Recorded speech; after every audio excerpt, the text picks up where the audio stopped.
So I call this clean out the refrigerator chili. What I had was a bunch of stuff left over from a taco bar of stuff we had. So, you know, the stuff you'd chop up to let people make their own tacos. And there was stuff left over. So in this pot, I put a tablespoon of coconut oil. And I'm going to get that heat up high. And I'm going to throw in all these veggies. My webmaster, Doug, loves my chili. He said it's the best chili he's ever eaten. The secret is Penzeys Southwest seasoning. It is so good. I got this little sample and I've used almost all of it. I've got to order more. And remember, I don't get paid by Penzeys, IRS. You don't want it smoking, but you want it hot. You can just put your hand over it. It's hot enough. So I'm going to add onion. This is probably 3/4 of a cup because it's going to be chili. We want it hot. You can even add lettuce to this. Chop it up really good so it's not big pieces of it. And there's tomato, about 1/2 cup. Olives, I'm not going to use quite as many as olives. Maybe 1/4 cup of olives. Some bell peppers that are orange and yellow. And I even put spinach in my tacos. I'm going to put all of that in. It gives a nice flavor. My theory on leftovers is if you disguise them enough, you don't have to tell your family it is leftovers and they won't know the difference. And a lot of foods are better the next day. The meat that I used in my tacos last night, it was chicken and hamburger. And I mixed it together with some of my homemade tomato sauce, about 1.5 cups of it.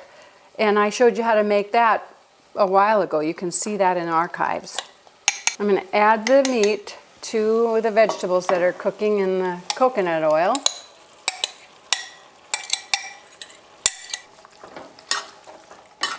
Now, so far in this pot, we have minimal carbs. We're going to add kidney beans.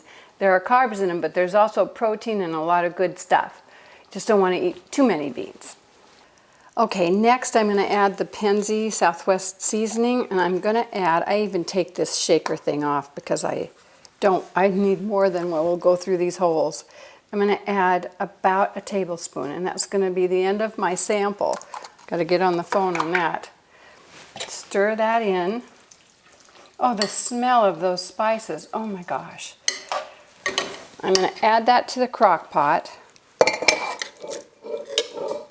That sucker's hot. That's why I had a pad out here. There.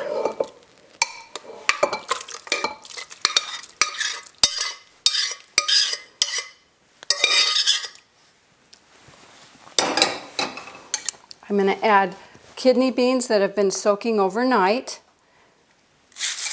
and stir that up. And then my homemade chicken bone broth. You add enough so that it covers everything and you can't see lumps of stuff anymore. See, about like that. And as it cooks for about 8 hours, you can keep checking and add a little more broth as it cooks. In the archives of She's in the Kitchen, you'll find how I make bone broth. This is chicken bone broth. I'm going to add fresh ground pepper, about 10 wanks, and then some coarse salt, about 1/2 teaspoon. And then I'm going to put it in the crock pot. Stir that in. Put the lid on and turn it on low. And it's going to cook all day, and people will come in the house and say, "Oh, what's for dinner?"